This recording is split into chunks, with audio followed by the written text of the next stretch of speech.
If you've ever had someone steal your work and call it team effort, hit like, subscribe, and drop a comment with the word receipts.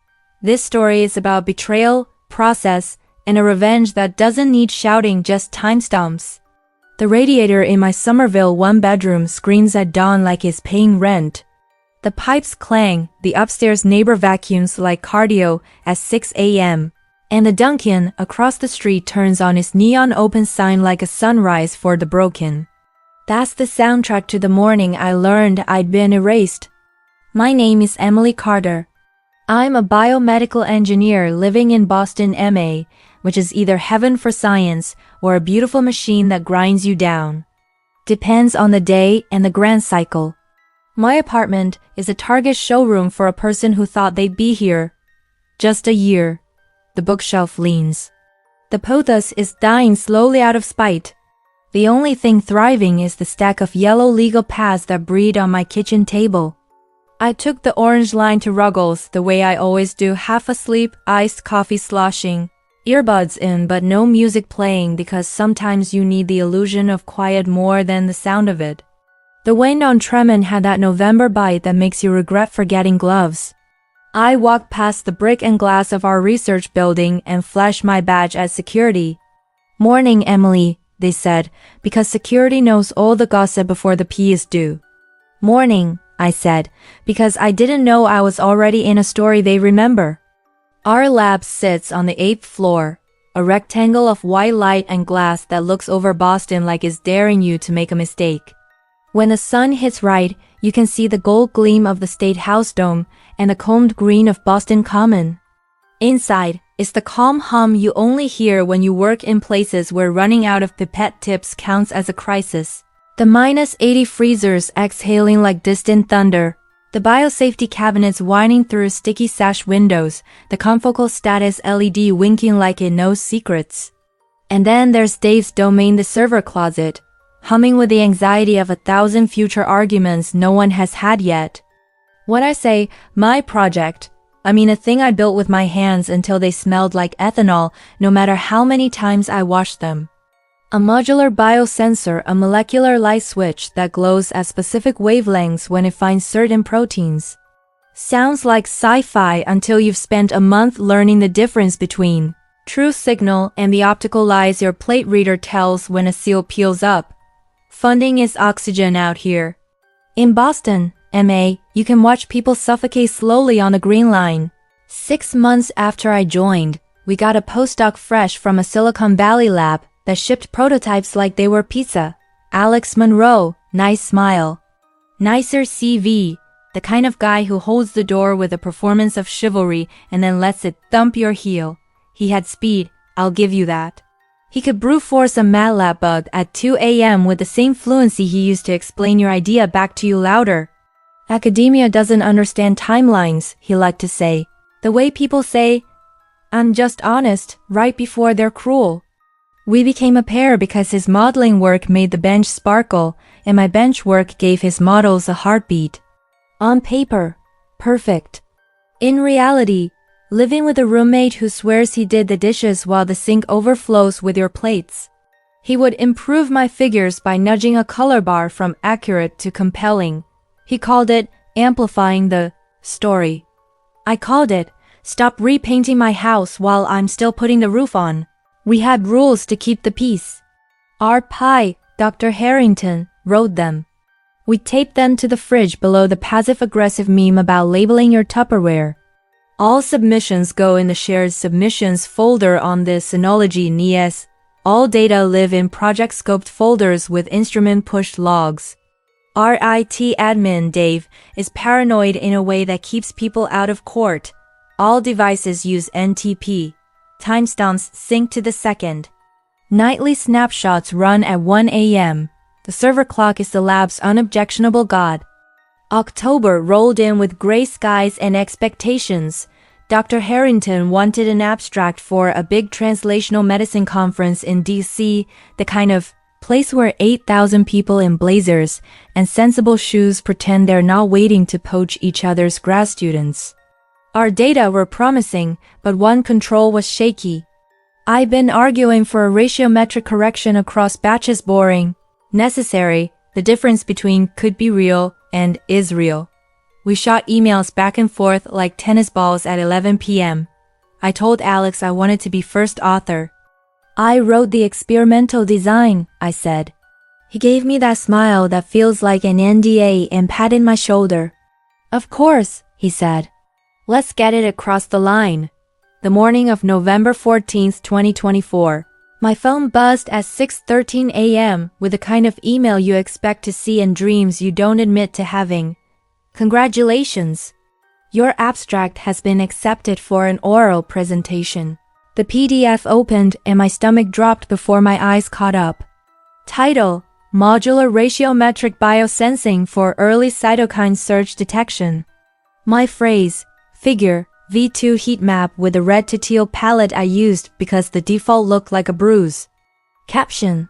My wording, down to the typo I didn't catch because I was eating a bagel over my keyboard at 1 a.m.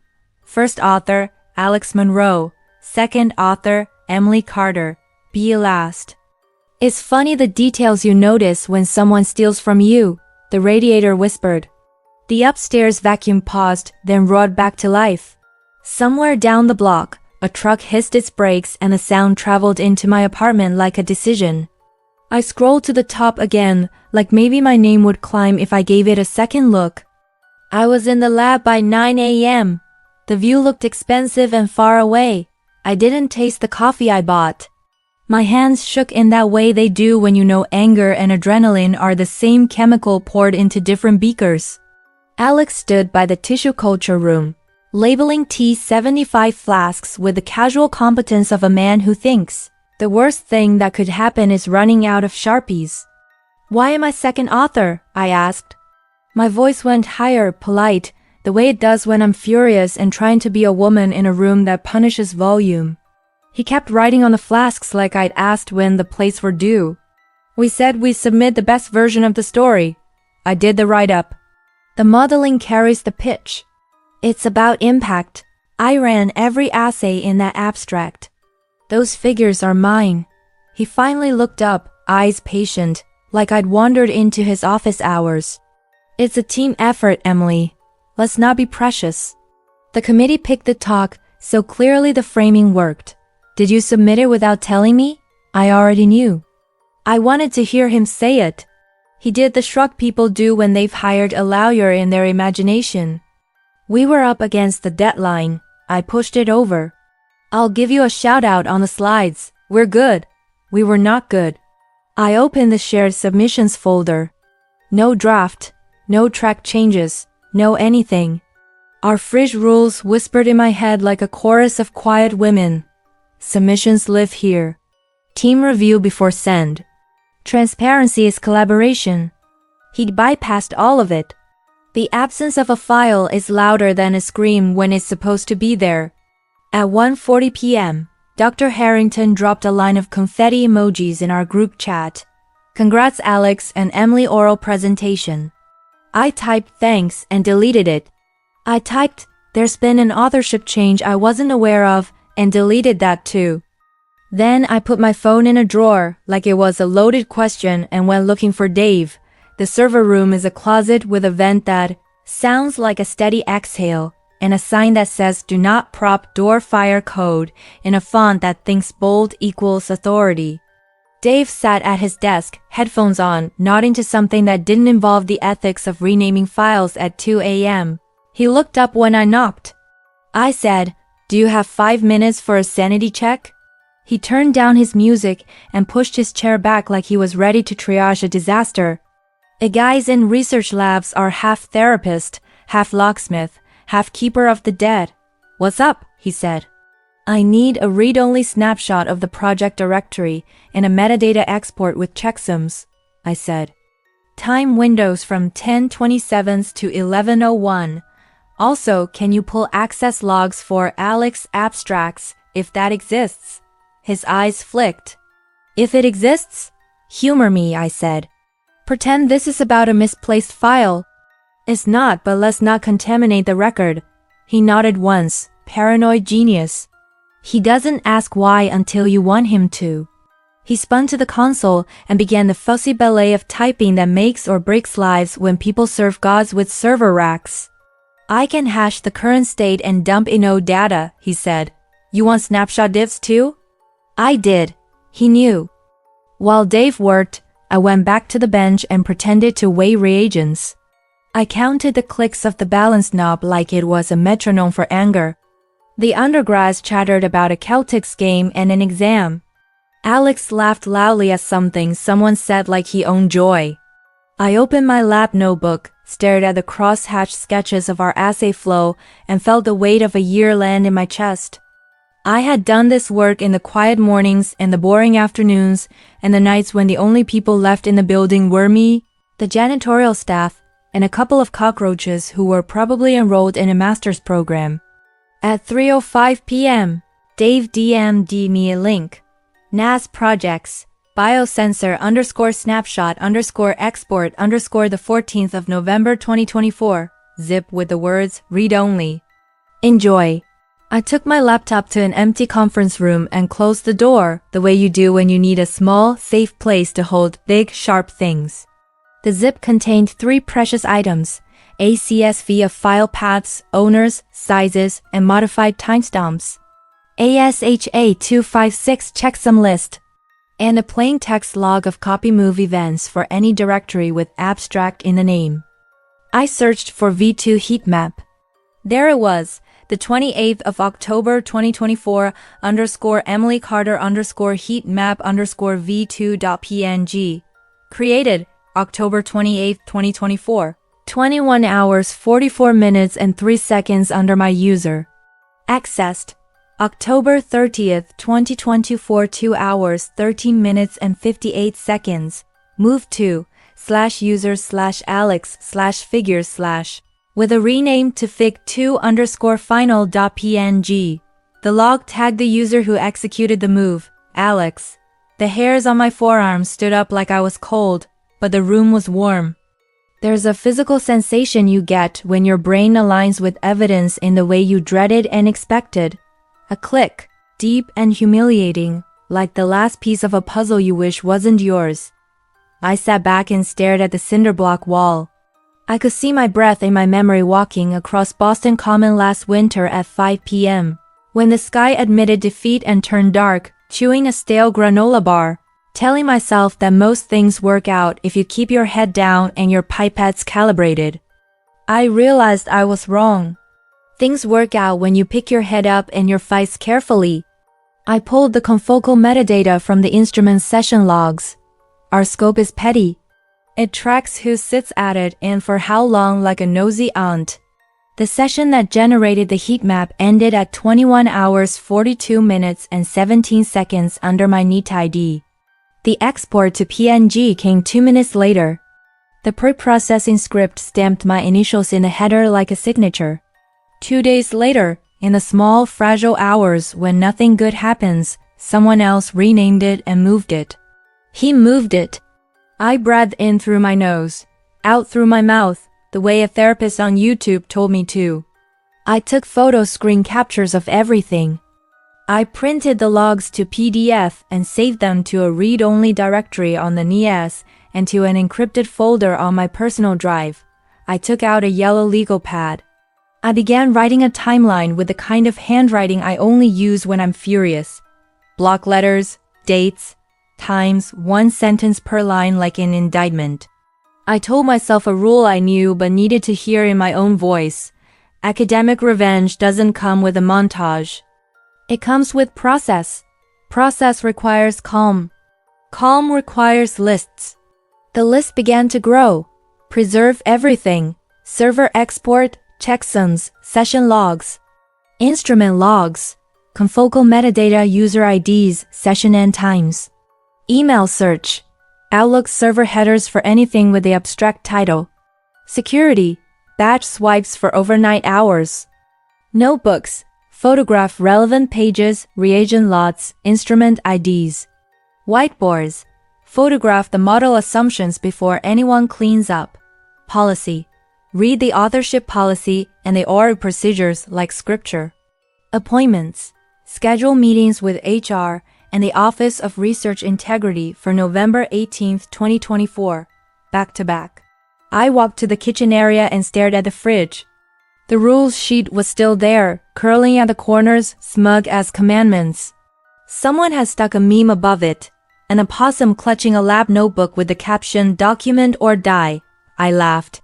The kind of too loud laugh that sounds like crying if you tilt your head. An undergrad looked at me with concern. "You okay?" she asked. "Peachy," I said.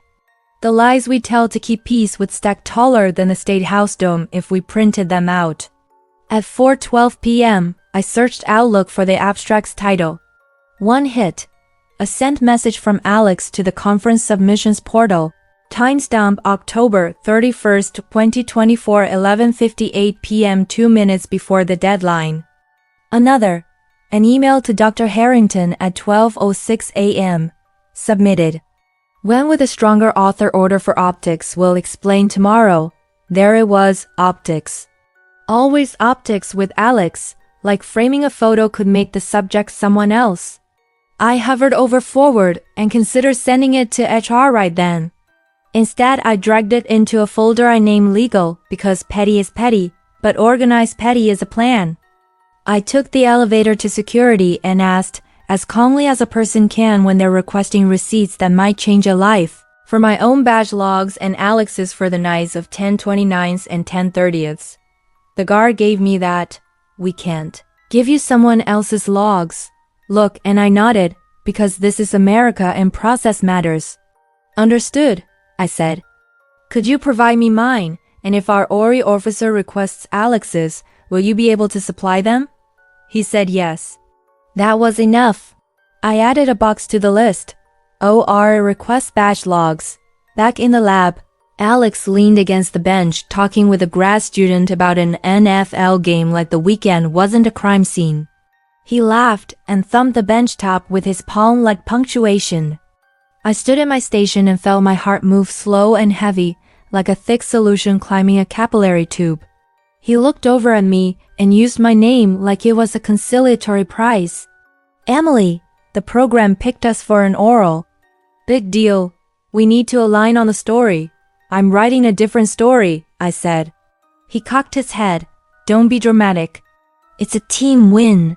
The thing about men who call you dramatic is they're hoping you'll perform a scene they can point at later. I didn't give him the theater. "I'm not dramatic," I said. "I'm thorough." I took my notebook and my phone and went down one floor to an empty classroom. Chalk dust smelled like high school and made me think of Jefferson High School in New Hampshire where my cousin goes, how he texted me last week to say he loved the unit on PCR because it's like photocopying DNA, right? It made me strangely sad. I wanted him to keep the part of science that is wonder and not learn the part that is politics for as long as possible. In the classroom, I photographed the whiteboard in our lab where I sketched the model assumptions. We wipe boards on Fridays. This was Thursday. Alex had now wiped. I snapped picture after picture. The summation signs, the notes about noise floors, the line where I wrote, ratiometric core. Across batches or we die. I emailed them to myself with the subject line, self-to-self board November 14th, 2024. Because one day, someone might ask me, when did you know? And I wanted to say then, at 6:02 p.m. The lab emptied the way labs do piece by piece, like a ship sinking politely. The undergrads left for roommates and pasta, the grad students for the gym and guilt, the texts for kids and a night of scrolling. Alex left with a later. Like he hadn't set a house on fire and propped open the door to let in the wind. I sat alone and listened to the freezer sigh. The sky outside our windows bruised into a purple strip over the Charles. I took out my phone and called a number I'd written on my list, the Suffolk County Courthouse clerk. "Hi," I said, and my voice surprised me by staying steady. "I have a question about filing a temporary restraining order related to research materials and potential IP. If I wanted to prevent someone from publicly presenting my figures pending a research integrity review, is that the correct mechanism?" The clerk didn't sound surprised. "Could be," she said. "Depends on the facts. We see those. Boston has seen everything twice. I hung up and wrote, Tra explore with tech transfer plus Ori. I added, meet HR 11/18 9 a.m. Ori 10:30 a.m. and send both invites. I CC'd myself, the way you CC yourself when you are building a museum of who you were and what you did and why. Walking home, I cut across Boston Common and the wind found the space under my coat like it had a map. The trees shook off the last leaves like someone trying to get glitter out of their hair. There's a part of the common where the path curves and the State House dome sits in your peripheral vision like a reminder that power is a building and also not. I thought about how many people have walked that path planning their own small wars. The ducks in the pond moved in that unbothered way ducks have, oblivious to authorship orders and the soft urge to scream in empty rooms. I got to my apartment and put the legal pad on the table next to the dying pothos. I poured cereal because it was too late to cook and too early to sleep. I scrolled my email. There it was at 7:12 p.m. A message from Alex with the subject we need to align on messaging. He wrote, Congrats to us. Author order went with what I thought would sell. I'll amplify your contributions in the talk. Let's cut the drama and present a united front. Don't weaponize bureaucracy. Weaponize bureaucracy. I stared at the phrase like it was a magic spell. I wasn't weaponizing bureaucracy. I was obeying it. The difference matters. The difference is why some people get to keep their names. I typed, I'll be following university process, and deleted it. I typed, you moved files out of the shared directory at 2:13 a.m. and renamed them, and deleted that too. He knew what he'd done. I didn't need to teach a class. I closed my laptop and stood at the window to watch the Dunkin' sign blink at the street like a metronome. Across the way, a woman in a puffy coat walked her dog and looked happier than anyone in my building. I wanted her life for about 7 seconds. At 11:03 p.m., I reopened the laptop and created a folder on my desktop named Map Make a Plan. Inside it, I saved the server logs, the instrument logs, the email headers, and photos of my notebook. I wrote a one-page index that tied each artifact to a line of the abstract. I stopped when I felt the flint spark in my chest, the feeling not of rage but of clarity. Clarity feels like the inside of a bell rung once. I slept badly. Every time I closed my eyes, I saw the confocal interface, the export button glowing, the cursor moving like a thief's footstep. I dreamt I was in a hallway that kept lengthening, doors multiplying, none of them mine. At 3:17 a.m., I sat up and wrote in the glow of my phone screen, you don't have to yell to be heard. You have to bring receipts. Friday, I wore my gray sweater that I call my quiet armor. Dr. Harrington waved me into her office with eyes that looked like late nights. Great news on the talk, she said. I sat. I have concerns about the submission process, I said.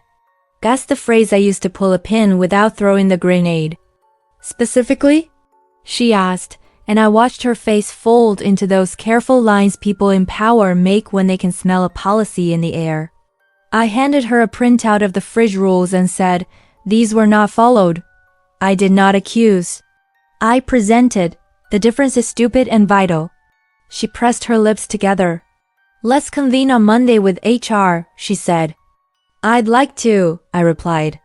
I've already scheduled it. When I left her office, Alex was in the hall. He smiled like we were co-conspirators. All good? He asked. Great, I said. That's another lie we tell to keep the lights on. That night, I drove 12 miles down I-93 to Quincy to sit with my aunt at her kitchen table and peel apples for a pie like a daughter in a different life. You look thin, she said, which is an aunt's way of saying you look like someone stole your lunch. I told her a version sanitized for family ears. She shook her head. Men, she said, and then, people, she's fair like that. You call me if you need a casserole delivered to an enemy, she said. And we both laughed in the way you laugh when you want to cry into the pie. Sunday, I walked to Charles with my friend Renee, who teaches at Boston Latin. She let me dump everything into the cold air until my face hurt. "You're doing the thing," she said. "What thing?" I asked. "You're turning the story into paper." "Paper is safer than people," she said. She's right, and it's sad. On Monday, 2024年11月18日, I put on my quiet armor sweater and went to HR at 9 a.m. with a thumb drive labeled read-only and a legal pad that had grown into a script. The office carpet had the pattern of decisions. The bowl of Werther's Originals looked like comfort disguised as sugar. The HR rep, Megan, shook my hand and said, "Start at the beginning." So I did. 5 parts: project and roles, lab process. What the abstract used, the unexplained authorship change, the documented trail. When I finished, I pushed the thumb drive across the table like a chess move that had been ready for 3 days. Megan asked, "Have you spoken to Dr. Monroe?" I said, "Yes. He believes this is optics. I believe this is provenance." I didn't shake, I didn't raise my voice. I didn't add adjectives. I presented. At 10:30 a.m., I walked upstairs to the Office of Research Integrity. The ORI officer, Dr. Wexler, has that look of someone who has seen too many p-hacked miracles and not enough slow truths. I gave her the same 5-part story and 3 requests: investigate misappropriation, send a whole letter to the conference, coordinate with tech transfer on IP implications. She didn't give me a promise of justice. She gave me a promise of process. Sometimes those are the same thing if the facts are clean. I left ORI and walked to the elevator, feeling the relief you get when you drop a heavy bag you've been carrying too long. My phone buzzed. An email from Alex. "We need to align on messaging." He proposed that he amp up my contributions in the talk if I stopped weaponizing bureaucracy. He used the word co-opetition. I stood in the hallway and laughed, and a passing undergrad looked at me like I was either dangerous or free. Back at my bench, I tightened the cap on a bottle of PBS like it had personally wronged me and looked up at the clock. 11:19 a.m. The day was bright and cold, and in Boston, MA, you can measure your life by how many times you think about moving and never do. I looked across the room at the man who had decided my work was better in his mouth and realized something. My revenge wouldn't be a scene. It would be a sequence. The server clock would be my friend. The badge reader would tell the truth. My quiet would be a weapon he wouldn't see coming because it didn't look like one on TV. I opened my laptop and drafted a letter to the conference program chair. I kept it short. I am a co-author on accepted abstract ID ###. I have raised a research integrity concern with ORI regarding data provenance and authorship. I request a temporary hold on the talk assignment until the matter is resolved. I attached ORI's letter confirming an investigation had opened. I hit send. The sound my email client made was too cheerful for what I felt. Then I called the Suffolk County Courthouse again. Clerk's office.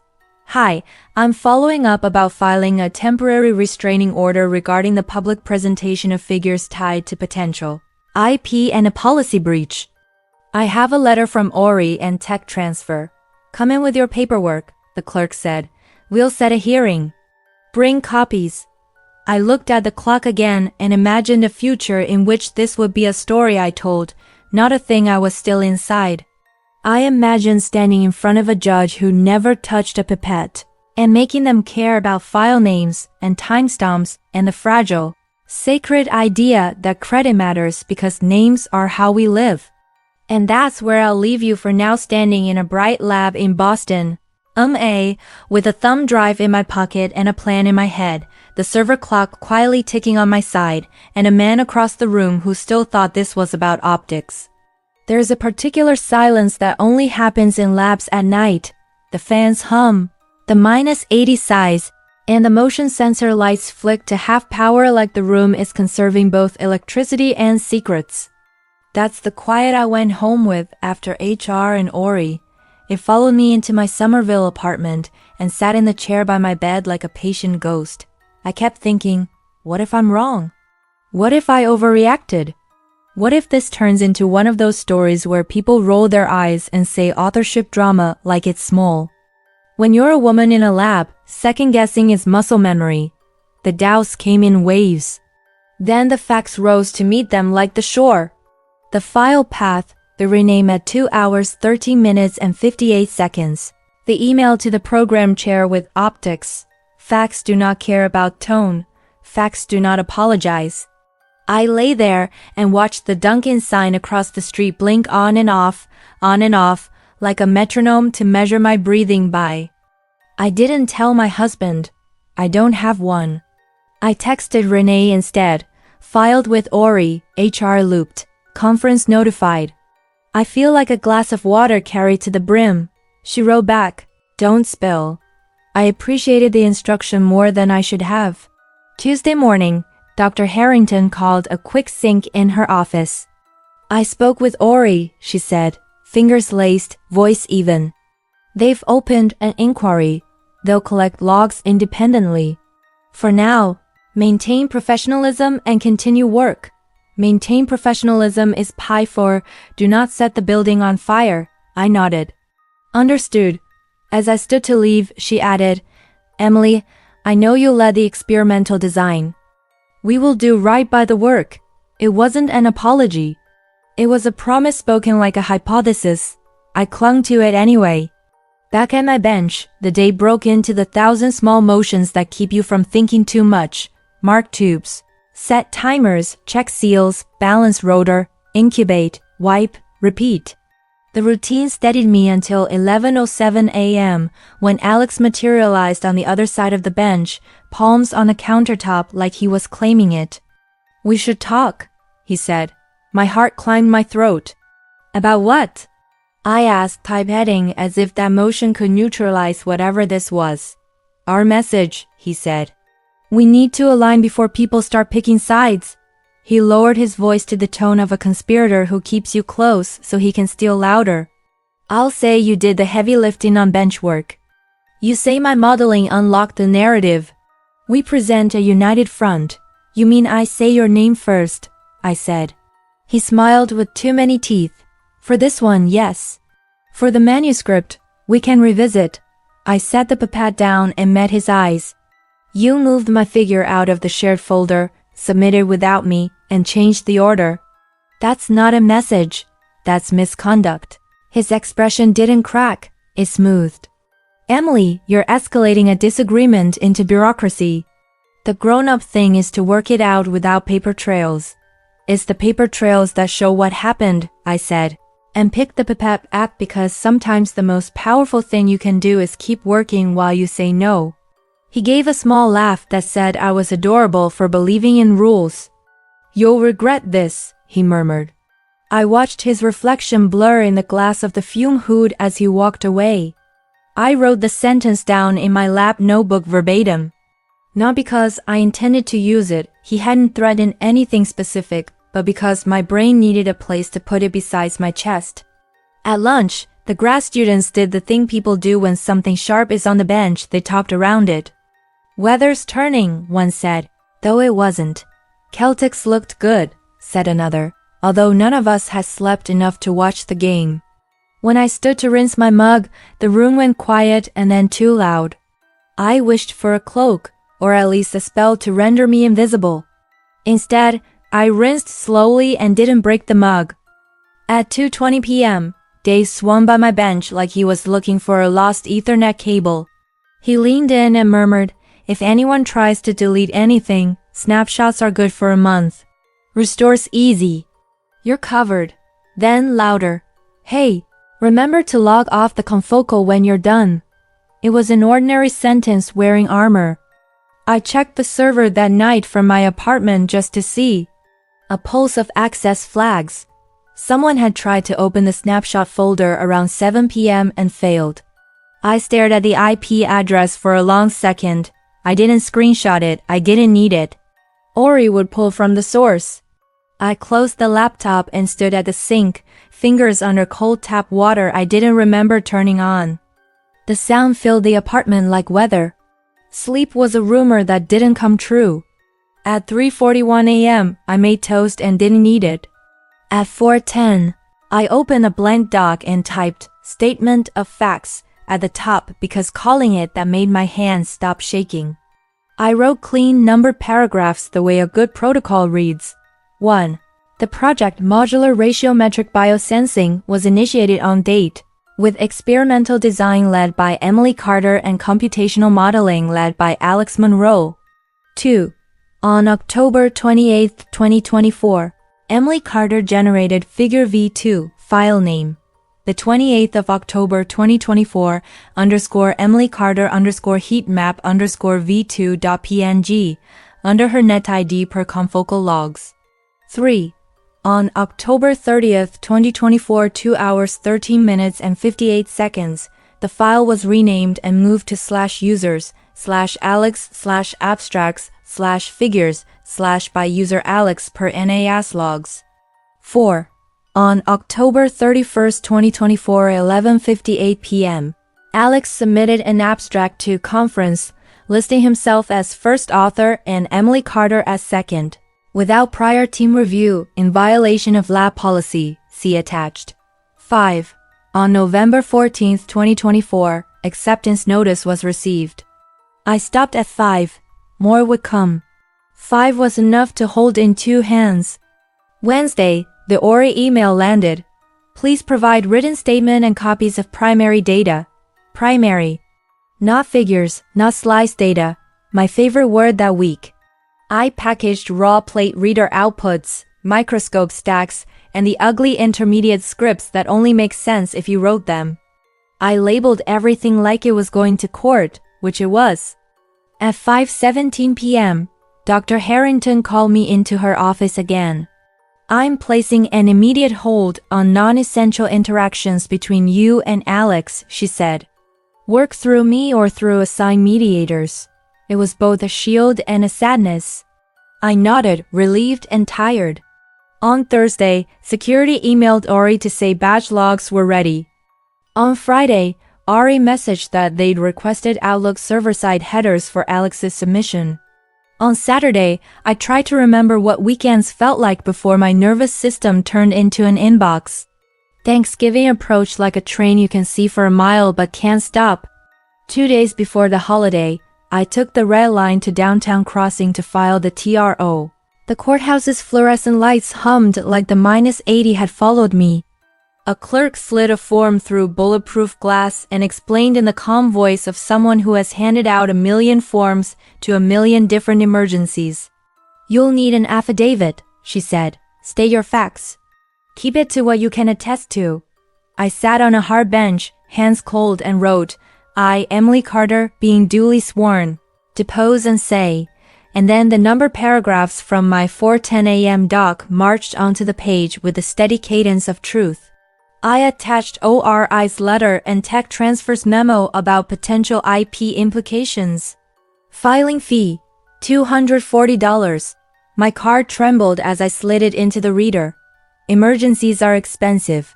Hearing set, November 26, 2024, 10 a.m., 2 days before pumpkin pie and family questions. I walked out to the street, air slicing through my coat, and the city felt both very small and very full of witnesses.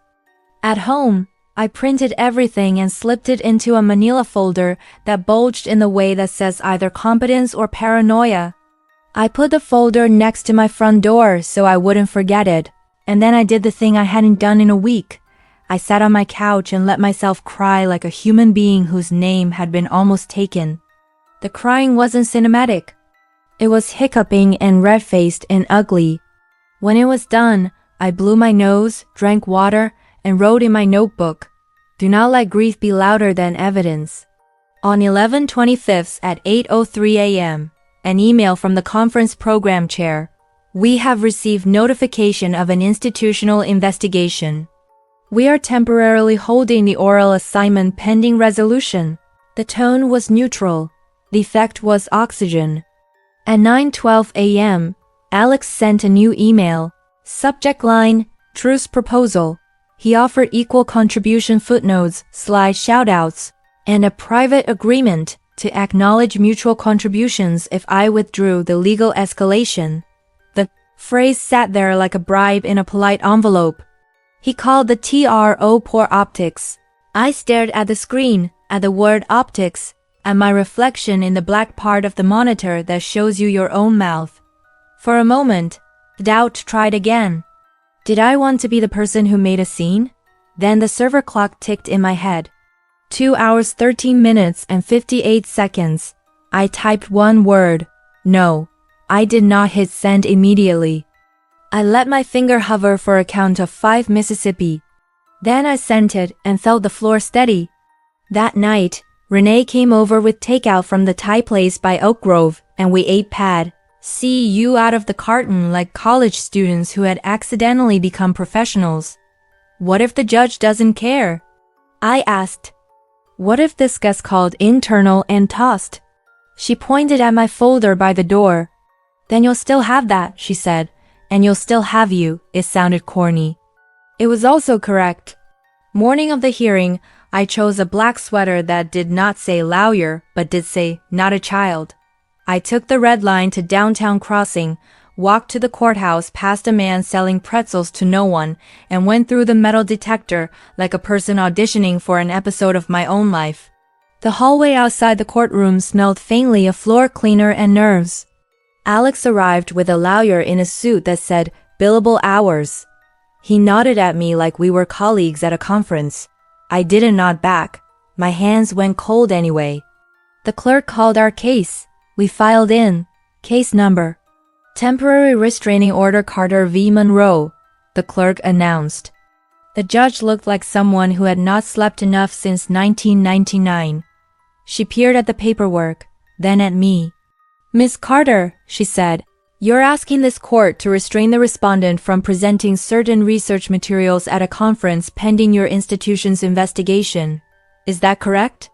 Yes, Your Honor, I said, voice steady, legs made of strangers. On the basis of data provenance, institutional policies, and potential intellectual property concerns. Do you have documentation? The judge asked. Yes, I said, and carried the folder to the lectern like an offering. Behind me, I could feel Alex's presence like a heat source. The judge gestured for me to proceed. And that's where part 2 ends, me at the lectern in a Boston courtroom, a stack of evidence in my hands, a server clock ticking somewhere in my memory, and a judge about to decide whether facts are enough. You learn in research that the turning point is rarely a cliff. It's a slope you don't realize you're sliding down until the view changes. My slope started with the judge's first sustained glance at the timestamps. Walk me through the chain, she said, eyes on the log sheet in my exhibit. Chain. The word made me feel safer. Chains can be followed. Chains can prove who touched what and when. I pointed to the confocal log. On October 28, 2024, at 21 hours 42 minutes and 17 seconds, my NetDD ends the image stack. At 21 hours 44 minutes and 3 seconds, PNG export occurs with my initials stamped in the header by the pre-processing script. On October 30, 2024, at 2 hours 13 minutes and 58 seconds, the file is renamed and moved by user Alex to a personal directory. I slid the Outlook header printouts forward. On October 31, 2024, 11:58 p.m., submission sent by Alex. At 12:06 a.m., he emails our PI. Went with a stronger author order for optics. The judge tapped the paper with a pen. These logs, your institution maintains them. Yes, Your Honor. The NAS is synchronized via NTP, nightly snapshots. Access logs for copy move events. Independent verification from Ori is in the packet. She turned to Alex's lawyer. Counsel? He stood, smoothed his tie. Your Honor, authorship is an academic judgment outside the proper scope of a TRO. My client submitted collaborative work. He is prepared to adjust credit. There is no imminent irreparable harm. I kept my face still. He said the words like a person who thinks credit can be negotiated once it's stolen. That harm becomes repairable if you offer to put the painting back after the gallery opens. The judge looked back at me. Miss Carter, what is the harm if the talk proceeds? Public presentation is reputational credit, I said, feeling heat touch my voice for the first time. It's how careers are built, particularly in our field. If my figures are presented under a misassigned authorship that damages my standing, misleads the community, and complicates institutional IP processes, it also undermines research integrity. I'm not seeking to block science. I'm seeking to block misattribution. She nodded once. The timestamps are persuasive. She paused long enough to make my knees quiver. I'll take this under advisement and rule by noon. We filed out into the hallway where the air felt denser, like the building held the weight of other people's pivotal mornings. Alex leaned in as if we were at a poster session. We can still fix this, he murmured. Withdraw the troll, we present together. Fixing it would have been not stealing it, I said. My voice surprised me with its flatness. I wasn't angry in that moment. I was done. I walked to the Boston Common and sat on a bench. The sky was the color of brushed steel. The wind cut everything to edges. I watched a kid chase a pigeon and realized I had not taken a real breath in a week. I inhaled and exhaled slowly, the way Renee had told me to, and counted lampposts. The court would email. The conference would wait. I would crank its gears. My job was to not lose myself in the noise. Noon, an email. Subject: Order Carter v. Monroe. My thumb shook as I tapped it open. Temporary restraining order granted pending institutional determination or December 31st, 2024. Whichever comes first. I read it again to make sure adjectives weren't playing tricks. Then I laughed once, loud and sharp, and a passerby looked at me and smiled the way Bostonians smile when they recognize a private victory in public. Turning points invite motion. I headed straight to the lab and did 3 things in under an hour. 1. Forwarded the order to Dr. Harrington and Ori. 2. Emailed the conference program chair to inform them of the order. 3. Placed the printed order in a clear sleeve in my lab notebook like a relic. At 2:08 p.m., the program chair replied, "We will remove the talk from the oral session pending resolution. A corrected poster may be considered if authorship resolved by the 5th of December 2024. Translation: Drama-free pathway exists. Choose it wisely." I didn't reply. Sometimes silence is the cleanest yes to process. That evening, tech transfer called. "Emily, we saw the Tro and Ori notice," said a lawyer named Priya with the patient tone of someone who translates science into contracts for a living. "We'd like to review the invention disclosure. If you intend to publish, we want to ensure timing aligns with a provisional filing." She asked about the assay's novelty, the modular design, the potential market. We spoke the same language from different dialects. For the first time in days, I felt curious again instead of only tired. Revenge and growth aren't supposed to hold hands. That night they did. The next day, Ori scheduled interviews. They talked to me first, then to Alex, then to everyone who had breathed on our project in the last 6 months. It felt like being stripped for parts and also like relief. I presented the primary data, the notebook pages, the boring intermediate scripts that only make sense if you wrote them. I watched Dr. Wexler nod at the places where the messy truth of science lives. I watched her frown at the word optics. In between interviews and emails, the lab was a stage set where everyone had changed the choreography. People spoke more quietly, chairs squeaked louder. Music that used to play low in the afternoons was dialed to silent. One grad student swung by my bench and, without meeting my eyes, slid a post-it into my palm. He asked me to backdate a draft once. I said no. If you need a statement, I'll give it. I closed my fingers around the square. The small solidarity made my chest ache. Close calls came like test alarms. I caught Alex hovering by the server closet one evening at 6:50 p.m., staring at the access panel as if contemplating religion. "Don't," I said, walking past him to the elevator. He laughed. "Don't what?" "Don't make more problems," I said.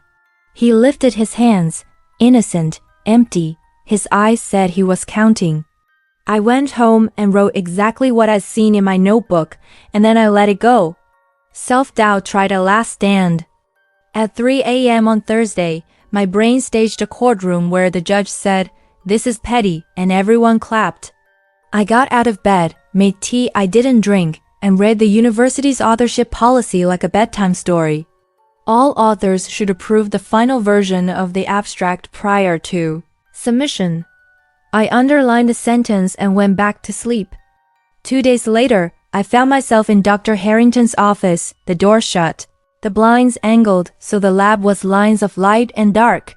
She folded her hands and stared at a point somewhere over my shoulder. "Ori is moving to a preliminary finding," she said. "They are leaning toward misappropriation and breach of authorship norms." She paused. "I am removing Alex from the project pending final adjudication. He'll transition to a different pie, effective immediately." I nodded and felt something in my spine set like resin. "Not joy, not gloating, structure," she added.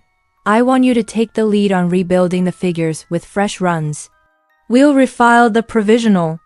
Tech transfer is ready." The words were a balm I didn't know my skin needed.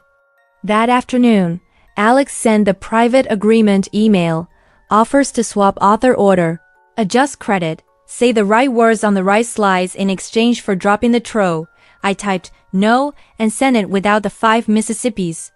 Then I turned my phone face down and put on gloves because the new batch was ready and science, bless her, doesn't care about our interpersonal disasters so long as we show up to do the work. Thanksgiving, I drove 12 miles to Quincy with a pie I bought at Stop and Shop and passed off as homemade, because what is tradition if not curation? My aunt's house smelled like cinnamon and floor polish. The TV murmured a football game no one watched. "So what's going to happen with," my uncle began, and my aunt elbowed him so hard he sloshed his seltzer. "She tell you what she wants to," she said. "They are the only people on earth I let order me around." After dinner, my cousin Jefferson High School senior, human Labrador, asked, "Do labs have security cameras?" I told him the truth. Not usually. "They have logs." "Logs are better than cameras if you know how to read them." He nodded solemnly like I had handed him a spell. Maybe I had. The Sunday after, I walked the Charles alone. The wind made the water look like wrinkled foil. I thought about the first morning I pipetted in that lab, how my hand shook with newness and caffeine. I thought about the lab's fridge rules and the opossum meme that has washed over all our small disasters. I thought about how revenge in movies ends with a speech, but revenge in real life ends with a docket number and a letter in a file. Both are satisfying. Only one keeps your name right. Monday, the 9th of December 2024, Ori issued the preliminary finding, misappropriation of data, breach of authorship norms. Recommendations for removal from project, corrective letters, and ethics training. The email was clinical and hot with meaning. Dr. Harrington called a lab meeting. "Community and trust," she said, the 2 words every lab needs and some labs fake. "This project will proceed under Emily's lead. We will correct the record." She asked Alex for his keys and ID. The room was a vacuum for 3 seconds. Then the normal lab sounds returned. Shy at first, then bold. Stools scraping, freezers sighing, glove boxes snapping. The orchestra tuning up after a dropped baton. That night, alone in my apartment, I poured a small glass of cheap red wine and sat on the floor next to the dying pothos like a person in a commercial for despair. I felt something I had not felt since 11/14, the quiet that returns after the teeth of fear unclench. The quiet wasn't empty, it was full of next steps. I wrote them. Rebuild figures with fresh runs, new baselines, cleaner controls. Coordinate with tech transfer on filing timeline. Draft corrected abstract for regional meeting January. Write gentle email to undergrads, reassure them the world is not a snake pit. Lie. Partial. Water the pothos, I did. It remained unimpressed. The turning point wasn't only the judge's order. It was the shift inside my head where I stopped needing to be liked by a man who had benefited from me being small. Plans grew easier to execute once I no longer needed his approval to breathe. Two small scares tried to derail the momentum. First, a rumor that I'd gone nuclear, carried by a postdoc whose survival skill is repeating adjectives. I took a deep breath and asked her to coffee in the lobby where the Wi-Fi drops. I filed with Ori and HR because we have systems for this, I said. I did not go nuclear. I went procedural. She blinked, recalculated, and nodded. Second, an email from a collaborator in San Diego. Saw the program, are you really not presenting? I sent a 5-sentence explanation with 0 adjectives and exactly 1 timeline. He wrote back, good, proud of you. Also, send me the new ratiometric correction hours is noisy. The world remained the world.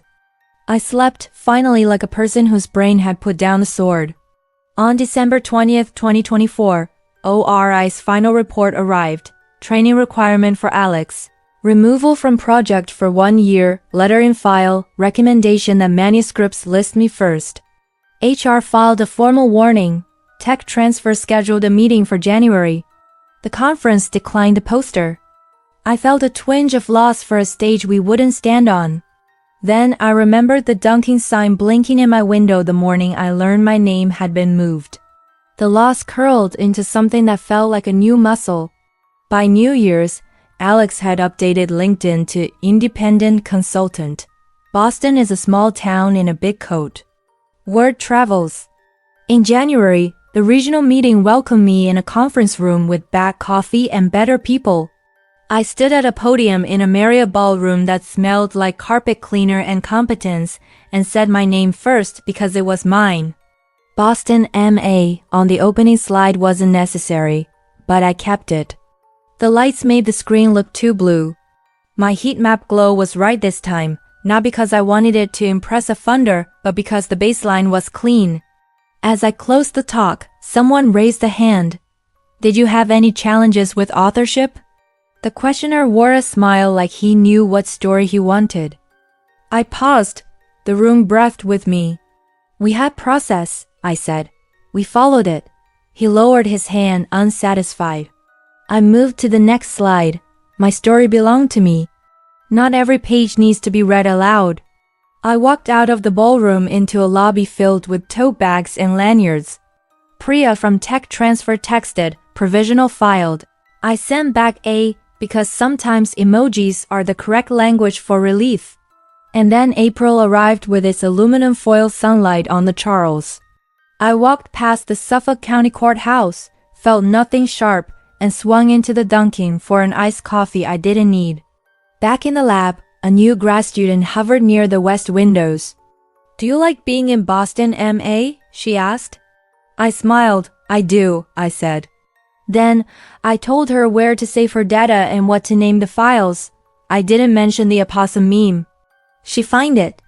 Which brings us to the cusp of the fallout, the part where revenge stops being a plan and becomes a record, where your name sits correctly in black ink on white paper and, more importantly, inside your own head.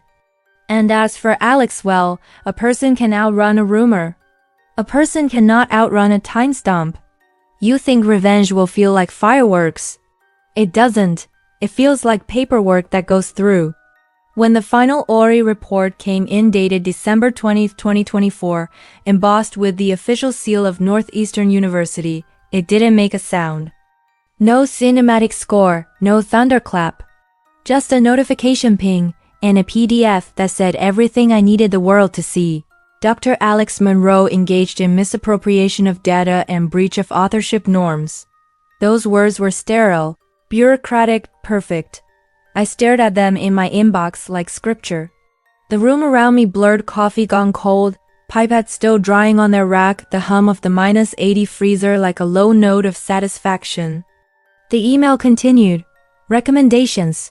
Completion of research ethics training. Removal from project. Restriction from first author submissions for 1 year. Corrective communication to affected conference. Letter of reprimand filed. It was the academic version of a guillotine, quiet, procedural, irreversible. I printed it out. slid it into the back of my lab notebook behind the troll, and just breathed. The document didn't shout. It whispered the one thing I'd been waiting to hear since November 14th. You were right. The fallout begins the next day. RP Dr. Harrington called a lab-wide meeting. You could feel the tension in the air like static before lightning. The blinds were half closed. The windows reflected our faces back at us like we were the audience and the cast all at once. Alex sat at the far end of the table, arms crossed, jaw tight. His ID badge hung around his neck like a noose that hadn't realized its purpose yet. Dr. Harrington looked exhausted, the way only pies who have had to referee scientists can look. As you all know, she began, voice steady but heavy, the Office of Research Integrity has concluded its investigation into authorship and data management for our biosensor project. Nobody moved. Even the centrifuge in the adjoining room seemed to stop spinning. The findings were clear, she continued. Data were removed from shared storage and submitted without team review. That violates our lab's policies and university guidelines. She turned to Alex. You'll be placed on administrative leave, effective immediately. He exhaled through his nose like a bull, then stood slowly, the chair scraping back like punctuation. This is ridiculous, he said, his voice tight, defensive. I did the write-up. I cleaned the figures. The committee liked my version. Everyone wins when the lab wins. Dr. Harrington didn't flinch.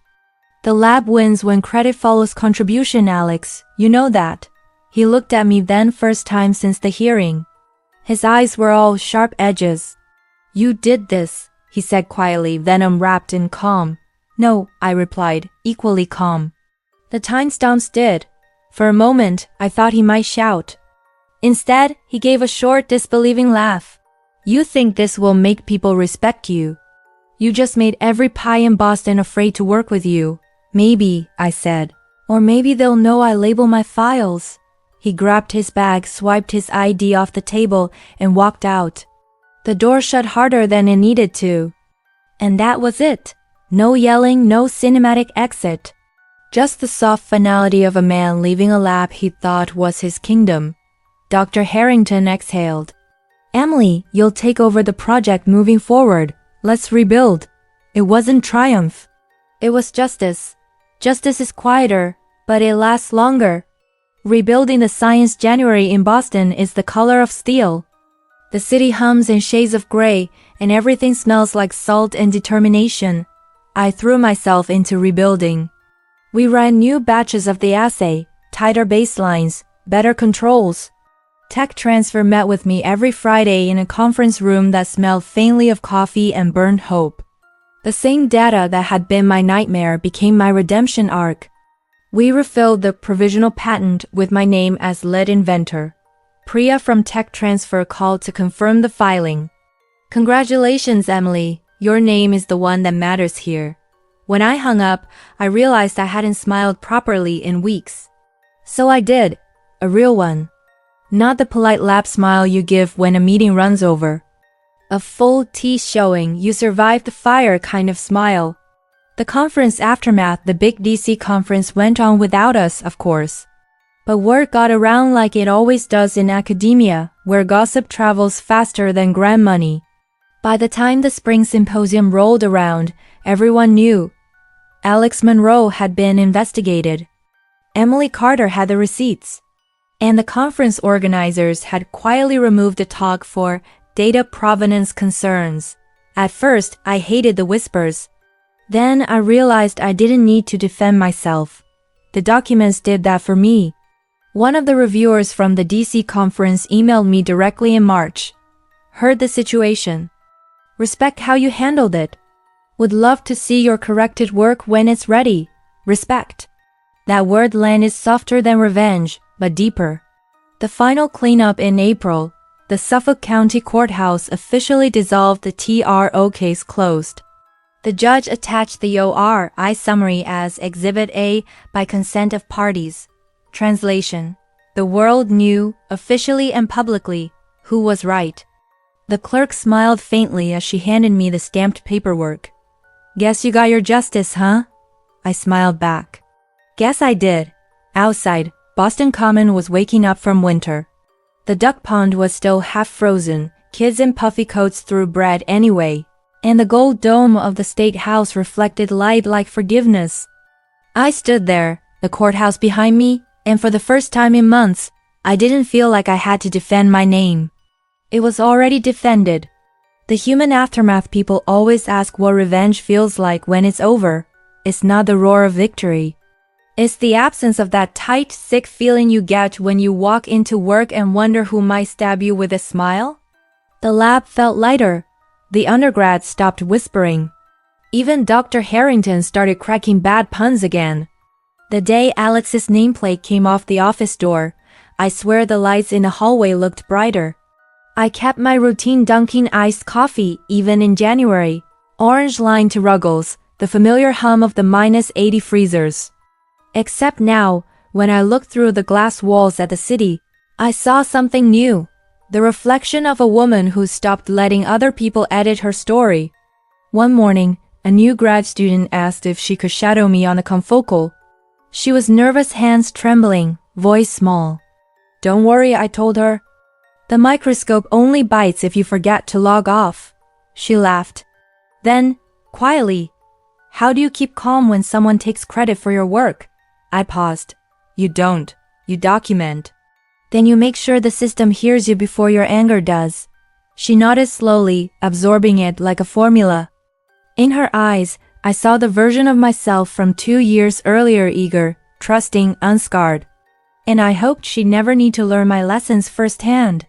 The true revenge, when you've lived through betrayal, revenge stops being about destroying the other person. It becomes about rebuilding the version of yourself they tried to erase. So I kept showing up to the lab. I rebuilt the biosensor from scratch. We published it 6 months later with my name first, Alex's name nowhere in sight. The acknowledgement section thanked the ORI office for upholding standards of research integrity. Subtle, honest, perfect. The paper did well. It got cited. But that wasn't the win. The win was smaller, quieter, personal. Every time someone used my code, my data, my figures, they saw my name on it. That's the revenge. Not the punishment, but the permanence. The reflection on the 1-year anniversary of that cursed morning, November 14th, 2025, I went back to Boston Common before work. Same bench, same view, different me. I sat there with my iced coffee and watched the morning joggers cut through the fog. Somewhere in the distance, a bell chimed 9 times. A man nearby was reading the Boston Globe. The headline had something about research integrity, initiatives at Northeastern. I almost laughed. I thought about Alex. I hadn't seen him since that day in December. Someone said he'd left academia, started consulting for startups out in Cambridge. Fine by me. Let him sell stories to people who don't check timestamps. The thing about timestamps is they don't forget. They're the most honest witness in the lab. Every second you spend thinking you got away with something, they're already building the evidence. Closing thoughts. Here's what I learned, in case someone else ever needs it. You don't have to shout to win. You just need clean documentation. Be a team player is only virtuous when your teammates are honest. Bureaucracy isn't your enemy if you feed it facts instead of feelings. Revenge that lasts isn't about fire. It's about record keeping. Boston, MA taught me that. And a server clock proved it. I still keep that yellow legal pad, the first one, with the shaky handwriting and angry block letters. On the last page, I wrote something at 3 a.m. during one of those sleepless weeks. The system moves slowly until you handed evidence. Then it moves just fast enough. It did.